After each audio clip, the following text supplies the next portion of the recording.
The jungle had long ago swallowed the mission. What remained in 1911 was not a church, not even a ruin, but a skeleton of wood half consumed by vines and humidity. When the expedition from Cuenca reached it, the air hung thick with a silence so complete it seemed alive. Flies circled lazily over the altar stone, and a smell of old wax clung to the air, though no candle had burned there in generations. It was Father Manuel Ortiz who had insisted on finding the lost mission. He had followed fragments of records, Jesuit inventories, reports of baptism, and a single letter written in 1811 describing a place of perpetual prayer beyond the Pastaza. To most, it was a myth, another colonial ghost story of faith dissolving into fever. But to Ortiz, it was proof of divine persistence, a chapel forgotten by time, where worship never ceased. The party that accompanied him consisted of 4 men, a cartographer, a native guide named Tupa, a mule driver, and a young assistant from Quito, whose lungs were already surrendering to the heat. They had been walking for 13 days through terrain that did not want to be known. Compass needles shook even in still air. Rivers changed course overnight. On the 14th morning, Tupa stopped mid-stride. His hand rose, palm open, demanding silence. "Listen," he whispered. There was no wind. No insects. The jungle had simply stopped. From somewhere ahead came a sound, faint, rhythmic, metallic. Not the call of a bird or the rustle of tools, but something precise, deliberate. The dull repetition of a bell. It rang exactly 7 times. Then silence again. When they reached the clearing, the air felt thin, like the edge of a storm. The trees bent away from a patch of earth that was unnaturally bare. In the center stood the remnants of the mission, beams of rotted cedar, the outline of a nave carved into soil. And kneeling before what once had been an altar was a figure. He was desiccated, but whole, a man in a threadbare cassock, head bowed, hands clasped in prayer. His skin was parchment, his lips drawn back from teeth as if mid-hymn. The rosary entwined in his fingers gleamed with a luster no humidity should have spared. At first, Ortiz thought it a preserved corpse, some forgotten missionary from centuries before. But when they approached, the air shifted again. A low hum passed through the ground, faint but palpable, like the vibration of a buried bell. The young assistant gagged. "Padre, he's fresh." And indeed, the body's sandals bore no moss, no decay of fabric. The footprints in the dirt around him were recent, the same red soil that clung to Ortiz's own boots. Tupa crossed himself silently. The cartographer, shaking, whispered, "This place, it remembers." Ortiz knelt beside the body. The skin was cool but not cold. The eyes, half open beneath the lids, reflected light as though still moist. He pressed 2 fingers to the throat, expecting nothing, and yet, deep within the chest, a single pulse fluttered. Slow. Impossible. He drew back in horror, falling onto the ground. "He's alive." The words hung in the air, absurd and undeniable. They carried the figure, the praying man, as they began to call him, back to their camp on a stretcher of branches. That night, the forest came alive again, though not as before. Every few minutes, a sound rose from the trees. The faint clatter of wooden beads, as if thousands of rosaries were being turned in unseen hands. No one slept. Just before dawn, the man moved. His hands unclasped, stiffly, and then folded again. His lips parted, releasing a breath that smelled of incense and soil. When Ortiz leaned close, he heard the faintest whisper in Latin. "Non desiet." He has not ceased. Ortiz stepped back, trembling. The man's eyes were open now, clouded, ancient but aware. They turned toward the jungle and stayed fixed there, as if seeing something no one else could. And from far within the canopy came that sound again, the bell, ringing once. No one spoke until sunrise. When they finally looked again at the praying man, he was still, kneeling exactly as before. But where the footprints had been, the soil was untouched, smooth as if it had never borne weight. By midday, the jungle had sealed its mouth again. No bird sang. No sound of running water came from the nearby stream. It was as though the forest itself had decided to hold its breath while they decided what to do. The body, if one could still call it that, had been placed on a tarp in the center of the clearing. Ortiz circled him, unable to look away. The cassock, though faded, bore a crest long extinct. The sigil of the mission of San Miguel del Oriente, dissolved in 1812 after its last priest vanished without trace. The cartographer, whose hands shook so badly that his compass rattled against its hinge, said softly, "Padre, it's him, the last missionary." Ortiz didn't answer. The man's face was serene, untroubled by rot or age. Each strand of hair clung to his scalp like threads of gold leaf. What defied sense was not the preservation itself. He had seen mummies before, but the air around him. It shimmered faintly, as though the light bent to avoid his form. The guide, Tupa, refused to come closer. "This place is inside the old one," he said, voice low, "where the dead still pray." That night, Ortiz recorded everything. He noted temperature, pulse, humidity. The man's heart gave a beat every hour, slow, deliberate, like a clock that measured eternity instead of time. His breath came with the rhythm of the bell. At 3:15 a.m., the hum returned. The trees swayed, though no wind moved.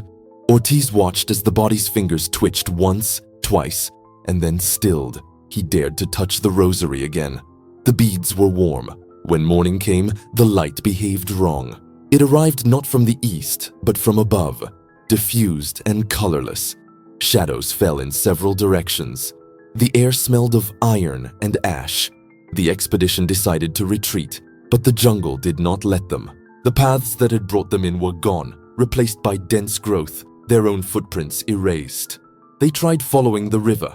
By noon, they found themselves back at the clearing. The cartographer dropped to his knees, muttering prayers. Ortiz sat near the kneeling man and spoke aloud, hoping for reason. "Who are you? What are you waiting for?" The jungle answered with a murmur, leaves brushing in unison like whispered speech. Then came the bell again, distant but clear, one solemn toll. The missionary's head turned slightly, just enough to face the sound.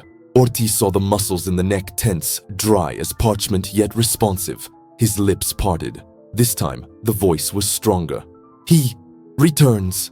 Then silence. By evening, the assistant from Quito collapsed with fever. His skin radiated heat. Ortiz laid him near the stream, but the water tasted wrong, metallic, heavy. The young man whispered through delirium, "He's praying for all of us." When night fell again, the moonlight cast the clearing in silver. The kneeling man seemed to glow from within. His rosary swung gently, moved by no breeze. The hum grew deeper, resonating in the ground beneath their feet. Ortiz began to see movement within the air itself, patterns like smoke, shifting shapes of other kneeling figures forming and dissolving around the missionary, as though echoes of past prayers were still trapped in the place. He crossed himself. "Not miracle," he said softly. "Recurrence." And in that word lay the first seed of dread. The idea that this was not divine preservation, but repetition, an endless prayer replaying itself through centuries, beyond the understanding of time or faith. When dawn finally came, the missionary's eyes were open again, staring directly into the rising sun. Ortiz woke to the sound of flies. The heat was heavier than any day before, thick with rot, though nothing seemed to be decaying. The body of the missionary remained untouched, his cassock unstained, his posture identical. Only the ground around him seemed to change. Small ripples forming in the soil, as if the earth itself breathed beneath him. The cartographer was gone. His bedroll lay open, compass and journal missing. The others searched in silence, but the forest yielded no sign. When they called his name, their own voices returned warped, pitched lower, as though echoed by another mouth. Ortiz found his journal hours later, half buried at the edge of the clearing. Inside were frantic notes written in a trembling hand. "The map won't stay still. The river curves and straightens when I blink. The church has no doors, only echoes."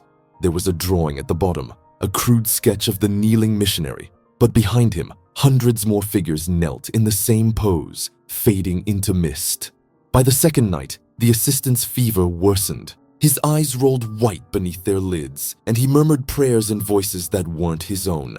Latin, Quichua, and another language none recognized. Tupa refused to stay near him, muttering that the man's soul was being counted. Ortiz could no longer write. The ink bled across the pages before it touched the paper, spreading into circles like water on dust. He took to carving his thoughts on the wooden box that held the medical supplies. The pulse matches the bell, 1 every hour. He is not dying. We are. At 3:01 a.m., the bell tolled again, 7 times, precisely as before. The missionary's lips moved, mouthing words in rhythm with the sound. Ortiz leaned close enough to hear the whisper carried between each syllable. All hours are the same. The moment the 7th toll faded, a low vibration passed through the clearing. The flames of their lanterns bent sideways, pulled toward the figure as if gravity had reversed. The shadows on the ground detached from their owner, stretching toward him like ink flowing uphill. Tupa screamed. Ortiz turned in time to see him running into the jungle, machete in hand, crashing through the undergrowth. His cries echoed for a long while until abruptly they stopped. The assistant died before dawn. His body was strangely light, the skin dry and thin as... Ortiz buried him near the stream and marked the grave with a wooden cross, though he doubted it would remain. When he returned to camp, he found the missionary had turned slightly once more, knees still bent, spine rigid, but now his head was tilted upward, eyes aimed at the sky where the sun should have been. Except there was no sun, only a diffuse whiteness that offered light without warmth. The air carried no smell of life, no birds, no decay. Time felt suspended again, like it had the first day they arrived. Ortiz sat beside the figure and prayed for understanding. His voice cracked. "If you are alive, give me a sign. If you are dead, release us."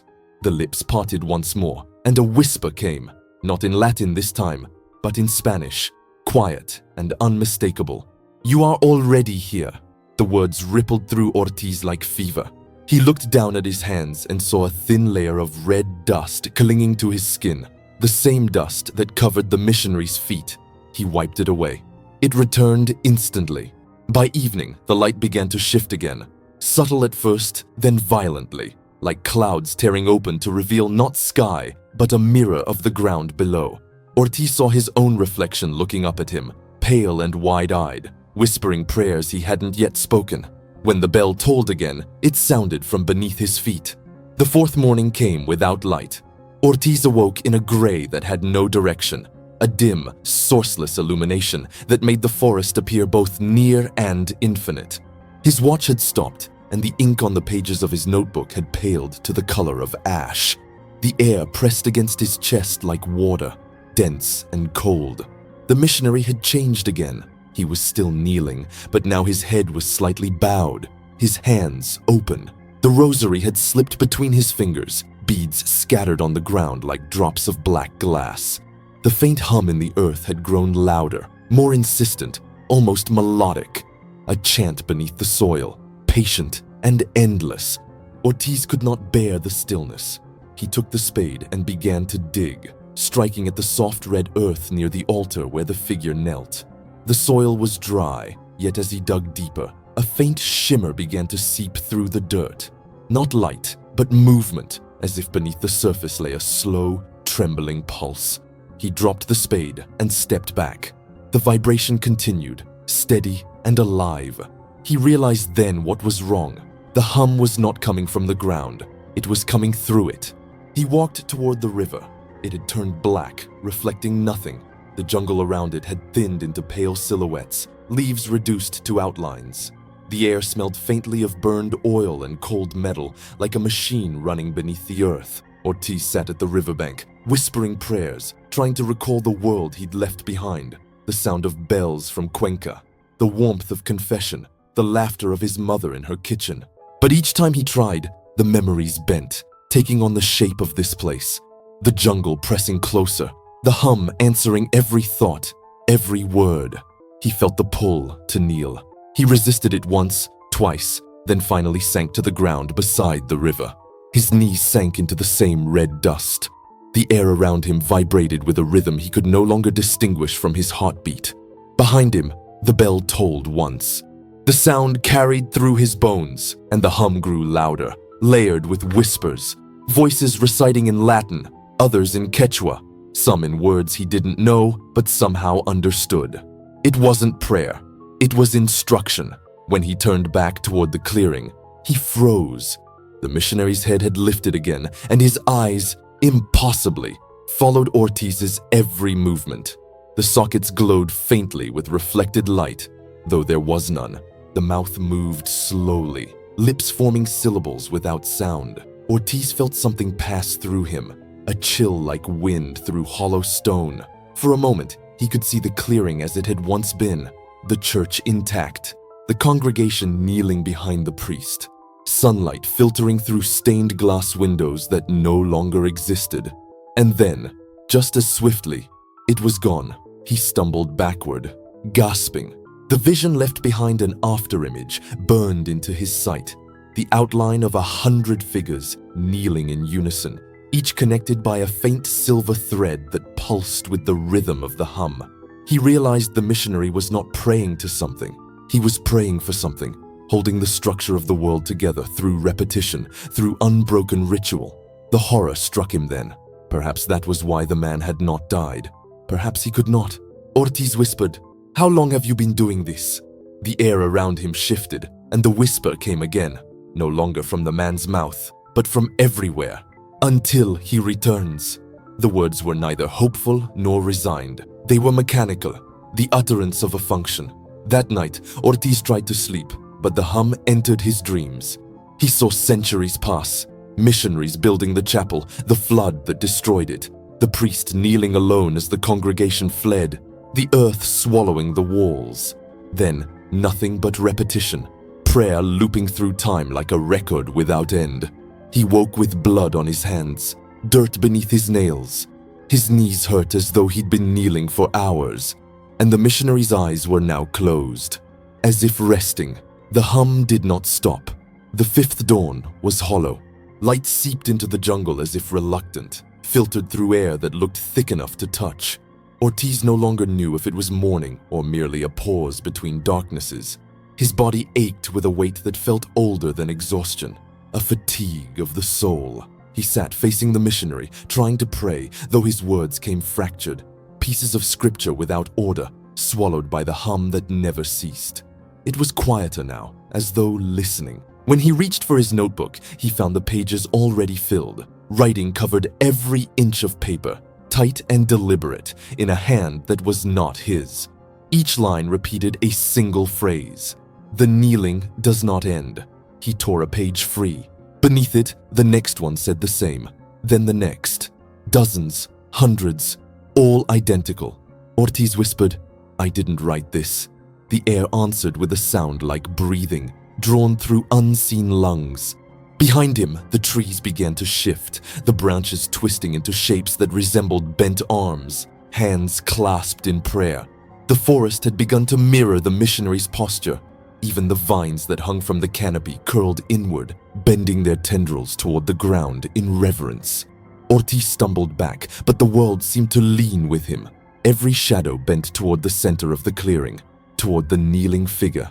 Then came a noise unlike the bell, low and rising, the sound of something remembering itself. A pulse tore through the air. The ground moved, not in tremor but in breath, rising and falling as though the earth were alive beneath them. The soil around the missionary cracked open.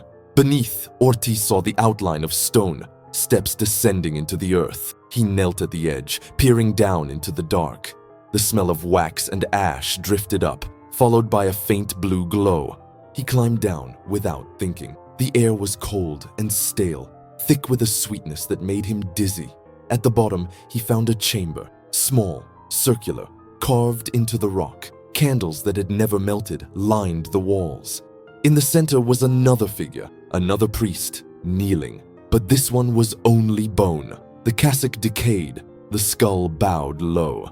His rosary was carved of wood, cracked with age. Ortiz stepped closer and saw the floor around him was covered in carvings. Hundreds of names, each etched in a trembling hand. He raised his lamp and froze. The last name was his own, Father Manuel Ortiz, carved into the stone as though it had been waiting for him. A noise behind him, soft, steady footsteps descending the stair. He turned, expecting one of the others, but the silhouette that appeared in the light was the missionary, still kneeling, sliding down the steps without moving his legs, as if drawn by the same force that had brought Ortiz there. When the man's eyes met his, Ortiz felt time stutter. The flame of his lamp hung still in the air, mid-flicker. The hum became silence. Then a voice. But it came from inside his skull. It must never stop. The missionary's jaw moved once, then locked open, and from his mouth poured a fine stream of dust. It filled the air like smoke, settling on Ortiz's skin, his clothes, his tongue. He tasted iron and candle soot. The chamber trembled. The hum returned, deafening now, echoing from below, from above, from within. Ortiz clutched his ears but heard it still, vibrating in his teeth, his bones, his heartbeat. He fell to his knees. The air thickened, pressing him down until he could not rise. His hands folded on their own. His lips moved without will. The prayer came, endless, ancient, and familiar. The same words the missionary had whispered. Non desiet. He has not ceased. Ortiz's mind screamed beneath the chant, but his body obeyed. He prayed until his voice blended with the hum, until there was no separation between man and sound, faith and function. Above him, the earth sealed again. The light faded. The jungle resumed its stillness. In the clearing, the missionary's body remained, unchanged, kneeling in the same place. But if one listened closely, deep beneath the soil, two voices now prayed instead of one. When the rescue team arrived 6 weeks later, they found only the remnants of the camp. Torn canvas, rusted lanterns, and notebooks half dissolved by rain. The jungle had already begun reclaiming what little it had allowed to surface. They counted 2 graves, unmarked, shallow, and one wooden cross half buried near the river. There was no sign of Father Ortiz or his men. The report filed in Cuenca noted unusual electromagnetic interference, a phrase meaningless to the bishop who signed it. The bodies of birds found near the site had no decay, only a fine layer of red dust covering their feathers. Watches taken from the expedition ticked backward for several hours before stopping altogether. In the following months, the region was quietly sealed off by the church under the pretext of environmental protection. Few believed it. Those who had seen the clearing spoke of a weight in the air, of hearing distant chanting with no source. And at night, if one stood near the old trailhead, the faint tolling of a bell could sometimes be heard. 7 strikes, evenly spaced. In 1962, a survey team rediscovered the site. They found no ruins, no bodies, no mission, only a circular patch of earth where nothing would grow. Beneath it, ground-penetrating instruments detected an empty void, perfectly spherical, with an echo like a hollow lung. When one of the technicians dropped a small metal probe into the cavity, the sound that came back through the equipment was unmistakably human. A whisper of prayer repeated over and over, layered by dozens of voices in multiple languages. The report was sealed, the data erased. But a copy surfaced decades later, tucked inside the archives of the Jesuit University of Quito. The final line of the field notes read, "Subject kneeling remains audible. Rhythm constant. Source indeterminate.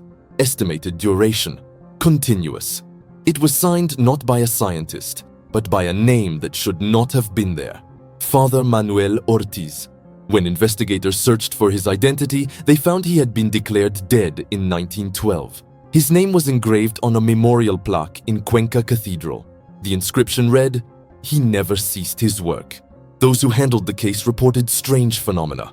Ink on documents refused to dry. Audio recordings captured the faint sound of breath. One technician, after working overnight with the recovered tapes, woke kneeling beside the playback machine, his lips cracked and whispering Latin. By the late 1980s, the story had entered folklore, a cautionary tale of faith unending, yet the pattern of anomalies persisted.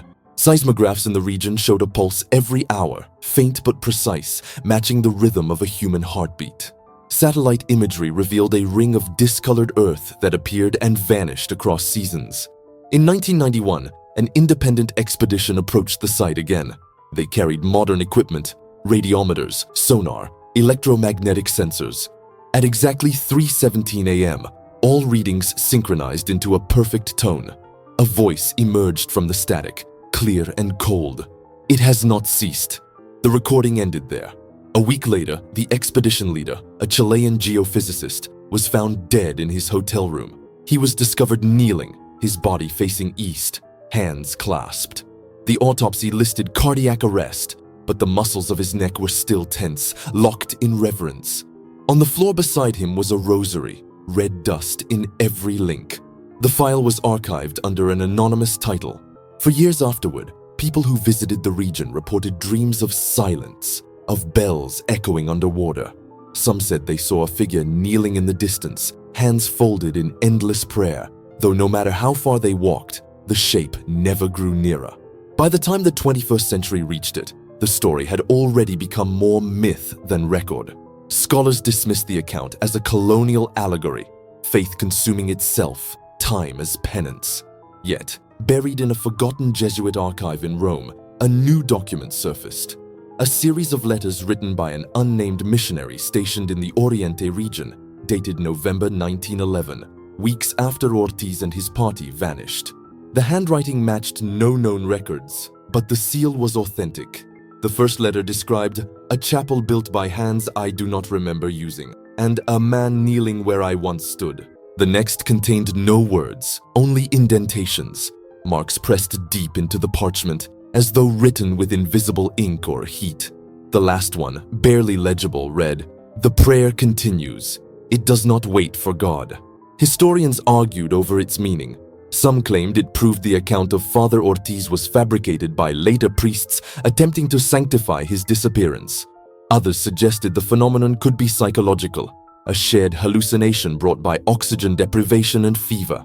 But none could explain the recurring pattern. Every 106 years, a seismic pulse measured deep beneath the Pastaza Basin. Rhythmic, persistent, unmistakably human. In 2017, a university team from Quito attempted a ground scan. The expedition leader, Dr. Alejandra Poma, wrote in her notes that she felt a pressure in the skull, like being inside a bell. Instruments registered no anomaly, yet all time-stamped data recorded the same hour again and again. 3:17 a.m. During their final night at the site, one student, a quiet boy named Andres, vanished. The others found his notebook half buried in the red dust. On the last page, written in his neat cursive, was a single line, "He prays for us." No trace of him was ever found. Back in Quito, Dr. Poma reviewed the scans. What she saw made her blood run cold. The subsurface imaging revealed a hollow structure shaped like a dome, but within it, faint and clear, was the outline of two kneeling figures. She printed the image, pinned it to her wall, and left her apartment that night. Her colleagues found her 2 days later in the university chapel, kneeling before the altar, hands folded, eyes open but unseeing. No pulse, no rigor mortis, just stillness. The doctor's rosary was old, its beads carved of wood so ancient they crumbled at touch. The dust they left behind was red. By then, the church had long ceased commenting on the story. But privately, correspondence circulated among the clergy warning that certain sites must remain unvisited and that reverence can be recursive. It was a Dominican scholar who finally articulated what others feared to say aloud, that faith, once detached from mortality, might not ascend but repeat, forever trying to bridge what cannot be crossed. "The prayer is not for God," he wrote. "It is for continuity. It sustains the world, but no one should ever kneel in its place." That passage never left the archives. It was buried under new doctrine, forgotten by intention. But in Ecuador's eastern hills, villagers still speak of a bell that rings once before dawn. They say it's only a story, the echo of a long-dead priest who never rose again. Yet sometimes, in the days before storms, the air thickens and the ground beneath the old trail hums softly. Those who listen swear they can hear two breaths overlapping, one human, one ancient, and a whisper that chills the blood. He has not ceased. The modern world tried to bury the legend in logic. Universities drafted theses that reduced it to folklore. Newspapers ran small pieces on the phantom missionary, a curiosity for Sunday readers who never believed what they read. Yet the data never disappeared, and neither did the rhythm. In 2021, seismic records from the Andean Monitoring Network picked up an anomaly near the Pastaza Basin. A pulse, exactly once per hour, 24 times a day. Identical in amplitude, unchanging, eternal. The lead technician, unaware of the story's history, filed it under mechanical interference. But the machine that captured it had no moving parts, no electrical components capable of producing a rhythm. Still, the pulse persisted, bleeding into nearby stations like a heartbeat echoing through stone. When the analysis reached the central office in Quito, the name of the file raised a quiet alarm. It had been automatically generated by the recording software, drawing from the data's geolocation tag, San Miguel, Sector 0. That name hadn't appeared on any Ecuadorian map since 1812. The technician dismissed it as a coincidence. Yet that same night, he woke abruptly to the sound of a bell. Not from outside, but inside his apartment. Soft, resonant, perfectly timed. He stood, breath held, waiting for the second chime. It never came. The next morning, he called in sick. When his colleague visited to check on him, the door was unlocked. Inside, everything was in order. Coffee cup half full, curtains drawn. But on the floor by the bed, the man was found kneeling, his hands clasped tight, skin cold. The coroner wrote massive cerebral infarction. No one noticed the faint red dust on his fingertips. After that, the project's funding was quietly cut. The files disappeared into private ecclesiastical custody, but copies had already circulated among independent researchers. And so the legend, once confined to jungle and scripture, leaked into digital myth, a story traded in late-night forums by skeptics and believers alike. Most dismissed it as a hoax. Some claimed to have recordings of the hum beneath the soil, uploaded to dark servers where the data seemed to rewrite itself. A few listeners reported hearing words in the static. Not ceased. Continue. Remember, among the few who still sought answers was an ethnographer from Buenos Aires, Lucia Cárdenas. She'd grown up hearing the story from her grandfather, who once worked near the Oriente region. In 2023, she decided to visit the site, alone. She filmed her journey. The footage, later found on her camera, showed a steady progression. Bus rides, interviews, the dense trail into the jungle. Her voice was calm until the second day, when the audio began to distort. At one point, she whispered to the camera, "It's too quiet here. Even the air feels heavy, like waiting."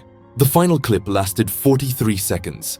The frame showed the clearing, or what remained of it, under an overcast sky. A circle of bare soil. Lucia's breathing, uneven, then, faintly, a toll of a bell. The camera shook. She said, "Someone's here." A pause, then a sound, not of movement but of kneeling, fabric against dirt. The screen went black. When rescuers found her equipment weeks later, it was half buried in red soil. No sign of her body was ever discovered. The only trace she left was a single line scribbled inside her field journal. "Prayer is not belief, it's gravity." Those words became the subject of a private symposium between theologians and physicists, an unlikely alliance trying to parse meaning from metaphor. Some dismissed it as madness, others saw it as revelation. A Jesuit physicist offered the last comment before the record was sealed. If faith repeats itself long enough, perhaps reality starts to obey. And the file ended there. Yet in the years that followed, tremors continued to be felt at exact hourly intervals across Ecuador's eastern provinces, so faint that only the most sensitive instruments could detect them. Locals, however, didn't need machines. They simply called it El Pulso del Padre, the pulse of the priest. They said if you pressed your ear to the earth, you could still hear him praying, and if you stayed too long, your heart would start to follow his rhythm. Lucia's camera became an artifact. Universities refused to claim it. No institution wanted the burden of explaining something that resisted explanation. It sat for years in a locked evidence room in Quito. The footage transferred, copied, erased, re-examined, each time producing the same distortion. In 2026, a graduate student working late in that same archive noticed something no one had before. When he slowed the last frame of the final recording to a fraction of its speed, the flicker at the edge of the clearing resolved into two silhouettes, not static, moving, kneeling, both motionless and alive. He replayed the sequence again and again until the machine overheated. The hum that filled the speakers afterward was not the usual audio interference. It came in steady intervals, one per hour, as though the footage itself had begun to breathe. The next morning, the students submitted a short memo before resigning from the university entirely. It read only, "There is no footage. It watches back." The memo was filed, dismissed, forgotten. But in that same year, across 3 continents, clocks began to fail. First in the observatory at Greenwich, then at the Vatican Library, then in a research station in Patagonia. In each case, the same timestamp appeared seconds before system failure, 03.17 voila. Satellite data confirmed no seismic cause, no solar flare, no electromagnetic disturbance. Yet each incident coincided with a faint pulse beneath Ecuador's Oriente region, the same heartbeat frequency recorded for over a century. The connection was never made official. Governments quietly filtered the data, reassigned blame, sealed archives. Yet a pattern persisted. One bell toll every 7 days, always at dawn. Audible to no device, but often described in dreams by those who had handled the evidence. Some said it wasn't a sound, but a memory of one. And then came the reports. A missionary school in Cuenca closed its chapel after students began fainting during morning prayer. Witnesses said they saw a man kneeling in the corner of the sanctuary, translucent, still, and when the sun hit the stained glass, he was gone. In Quito, an archivist locked in the vault overnight claimed to hear Latin murmurs under the hum of the air conditioning. In Guayaquil, fishermen swore that during a red moon, the tide stopped for several minutes, and in the silence between waves, a single toll sounded from beneath the water. The church called it hysteria. Scientists called it resonance. But none could explain how entire flocks of birds, migrating over the Oriente, froze mid-flight for 7 heartbeats, then resumed as if nothing had happened. That was when the world began to whisper a truth it did not want to know, that faith could anchor itself so deeply into reality that even time obeyed its rhythm. That prayer, when unbroken, could become structure. Those who studied the event in secret began to see it less as miracle and more as mechanism, not devotion, but continuity. The missionary, Ortiz, and those who followed were not saints, but gears, turning unseen, keeping something vast and ancient aligned. "The world," wrote one anonymous researcher, "is a cathedral that must not fall silent." And so, across decades and generations, the pulse continued, a perfect rhythm without origin, sustaining a balance no one could name. Until one night, in late 2030, every seismic sensor across the Andes recorded a pause. 60 seconds of complete stillness. Then, a single word in the static, "Amen." And after that, nothing. For the first time in recorded memory, the hum was gone.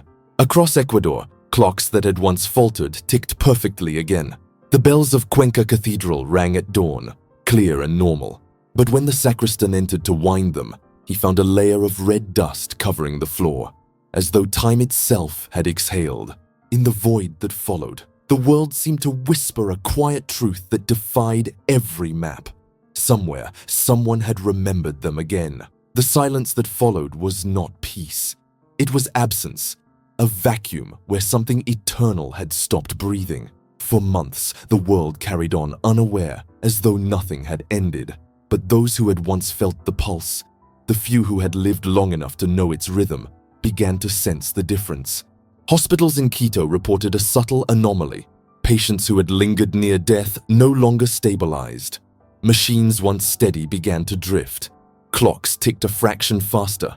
A rhythm had been lost, the unseen cadence that kept the fragile pattern of things intact. In the highlands, shepherds noticed their flocks becoming restless at night.